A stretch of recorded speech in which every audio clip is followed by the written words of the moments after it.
She's really playing. I was wondering that. Yeah, can't you tell? It's kind of bad. I mean, she learned it. Were those pictures of me you were taking at the tree lot? I'm Phyllis Nagy, and I wrote the screenplay for Carol. Oh, don't apologize. The vulnerability women are culturally meant to display, historically, in our films, in our plays, is a very different sort of vulnerability than what's on display in Carol. I'm glad. The men are not important in the narrative of this film, except as true support. And you rarely see things get financed that are like that.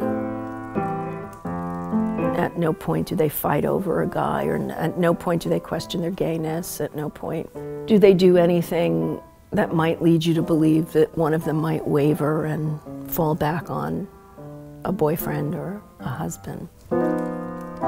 That's beautiful. In relation to the character of Carol in the film, I've never seen her as predatory. I've seen her as bold. I mean, this is a word Harge uses. Is that what you want to be? A photographer? I would not know where the story could generate any momentum if she weren't. Because you've got Therese, who's basically, she doesn't know what she wants, but she knows what she wants inside, but can't articulate it. Use what feels right. Throw away the rest. So I'm glad Carol is the way she is. Here's the thing, when she says something like, let me see your work, or invite me around to see your work. Will you show me your work? She does want to see her work. I mean, I haven't sold anything or even shown a picture to someone who could buy one. I don't even have a decent camera. But it is also, come on. They're all at my place under the sink, mostly.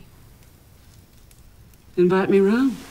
Think about why you expect a woman in Carol Aird's position not to behave the way that anyone who's attracted to somebody would behave. Now, in the novel, Carol is in her early 30s and Therese is 19. I think in the early 50s, we have to also consider that people looked different. She would have looked closer to 30. I'm not sure Carol would have known she was barely over 18. Therese is sort of hovering and right there, and she can hear everything they say. What she doesn't know is what's being spoken about, which is the whole subtext of Carol's prior experience with women. Upstairs in bed. What about my Christmas with our daughter? Harge certainly, when he hits his head or whatever he does down there because he's so upset, becomes aware. God damn it! More aware than he wants to be, and that leads him to actually try to include her for a moment in the conversation. It was very important for me to not make him a villain, and this is a scene that goes a long way in establishing that. How do you know my wife? It's just a crack in his voice. And this, tell me this is not happening again, but you know, I bet it is, kind of way that he has going for him. It's possible to write a version of this scene as exposition. Oh, that's bold. But instead you build up a tension by allowing the physical proximity of people to carry the dramatic weight. It doesn't have to go that way in truth. Like, there could be a million other interpretations of this, and this scene in particular, which just is fine if a scene supports that.